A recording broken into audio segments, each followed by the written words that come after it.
के वज़ीर-ए-आज़म का ख़िताब ज़ेर बहस था। शामी साहब माजी की गलतियाँ और आगे वे फॉरवर्ड के ऊपर अपना तज़िया पेश कर रहे थे। सवाल इसी से जुड़ा आपकी खिदमत पहले रखते हैं, वो ये है कि एक पेज पे तो हम आ जाते हैं नई जब भी कोई हुकूमत आती है सियासी और इसकी क़यादत, लेकिन असल फॉल्ट है पॉलिसियों का अदम तसलसल। तो अब जबकि हुकूमत मुद्दत पूरी कर रही है तो कैसे श्योरिटी होगी कि ये जो प्लान इकनॉमिक हो या एग्रीकल्चर ग्रीन इनिशिएटिव हो इसका तसलसल कायम रह सकेगा? देखिए जी, एक तो पहली बात यह है कि ये हुकूमत चाहती थी कि इसको एक्सटेंशन मिल जाए, चाहे सेंसस के नाम पर या अच्छा। चाहे जो है फाइनेंशियल इमरजेंसी के नाम पर।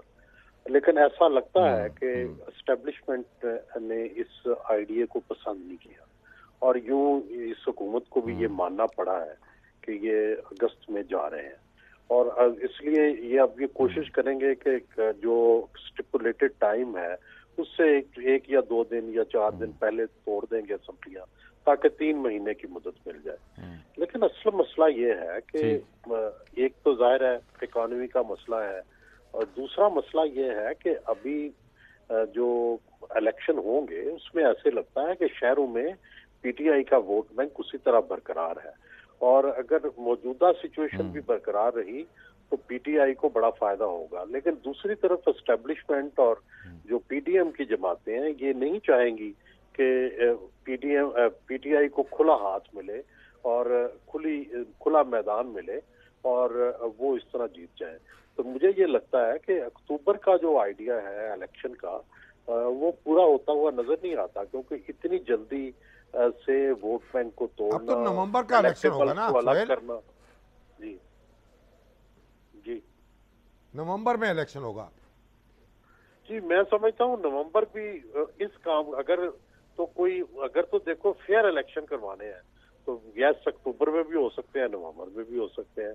लेकिन जाहिर है अगर उससे पहले कोई आपने पॉलिटिकल गेमिंग करनी है जिस तरह 2018 में की गई, जिस तरह पीटीआई के हक में बंदे तोड़े गए, जिस तरह से उनके नून के बंदे जो हैं वो अलग किए गए, क्या उस तरह की गेम होगी?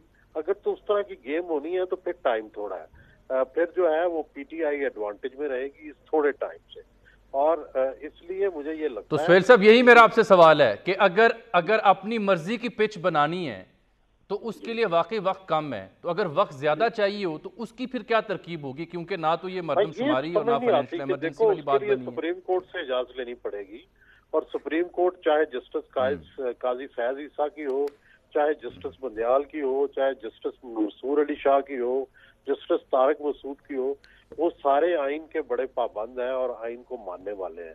तो मुझे नहीं लगता कि सुप्रीम कोर्ट इसकी तोसी देगी और हुकूमत के पास क्या उसका सोल्यूशन होगा कि वो सुप्रीम कोर्ट से तोसी लिए बगैर या सुप्रीम कोर्ट को कैसे कन्विंस करेंगे तोसी के लिए।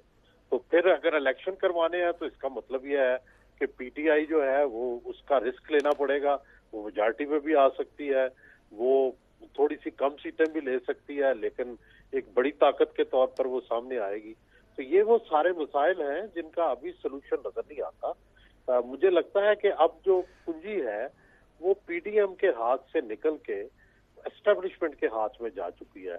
अब अगली केयर टेकर सेटअप भी उनकी मर्जी से होगा, चाहे वो अगर फर्ज करें कोई इकोनॉमिक मैनेजर लाते हैं, रजा बाकर आता है या कोई और इकोनॉमिक मैनेजर आता है, तो इसका मतलब ये होगा कि थोड़ा प्रोलॉन्ग करेंगे वो ताकि इकोनॉमी को सेट कर सके। और अगर कोई पॉलिटिकल आदमी आता है तो तब भी ये सवाल खड़ा होगा कि पॉलिटिक्स मैनेज होगी। तो ये वो सारी चीजें हैं जो अभी खुलेंगी जिस दिन जो हुकूमत के जाने से पहले। सुहेल साहब एक यहाँ इस्लामाबाद में काम रहा ये है कि अगर वो सियासी आदमी आता है तो फिर मतलब है 60 से 90 रोज में इंतखाब हो रहा है, और अगर कोई इकोनॉमिस्ट आता है तो फिर इसका मतलब है गेम लंबी है। नहीं, मेरा ख्याल है दोनों सूरतों में गेम तो इन्हें लंबी करनी पड़ेगी या फिर ये तैयार रहे इस रिस्क के लिए कि पीटीआई भी आ सकती है। सुहेल साहब बैलेट पेपर पे जब तक बल्ले का निशान रहेगा तब तक तो खतरा रहेगा, और जब तक खान साहब के केसेस को डील करना है उसमें भी 2-3 माह तो कम से कम लगेंगे, चाहे निगरान हुकूमत के दौर में ही वो केसेस आए। देखिए जी, बैलेट पेपर से आप बल्ला हटा नहीं सकते, नहीं तो फिर उस इलेक्शन की क्या अहमियत होगी। देखें आप डिले तो कर सकते हैं लेकिन जब भी आप इलेक्शन कराएंगे, इलेक्शन में इस तरह का अनफेयर प्ले जो है ना वो नहीं चलता। आप इलेक्शन से पहले तो गेमिंग हमेशा करते हैं, 1971 में भी की, आपने 1970 में भी की, आपने 88 में भी की, आपने 90 में भी की, आपने 93 में भी की, हर एक में होती रही है। तो वो एक्सेप्टेबल है, लोग उसको एक्सेप्ट कर लेते हैं। 2018 में भी की गई, लेकिन इलेक्शन डे पे 77 में हुई या जब भी हुई है उसको लोगों ने एक्सेप्ट नहीं किया। तो मेरा ये ख्याल है कि इलेक्शन डे पे कुछ नहीं हो सकता, आपको उस दिन बैलेट पेपर पे बल्ले का निशान भी देना पड़ेगा, पीटीआई को चांस भी देना पड़ेगा। उससे पहले पहले आप जो कर सकते हैं वो कर लें। तो सुहेल साहब, नून लीग क्या 15 माह की परफॉर्मेंस और नवाज शरीफ साहब की वापसी, दो फैक्टर्स की बुनियाद पर अपना वोटर या अपना वोट बैंक स्ट्रेंथन कर सकती है, या सफिशिएंट इनफ नहीं रहा ये दोनों? नवाज शरीफ फैक्टर की क्या इंपॉर्टेंस है? इकोनॉमिक ख्वाब दिखाए गए। मियां नवाज शरीफ हमेशा जब भी कोई मंशूर देते हैं या जब भी इलेक्शन में जाते हैं, वो हमेशा इकोनॉमी का कोई नया मंसूबा लेकर आते हैं।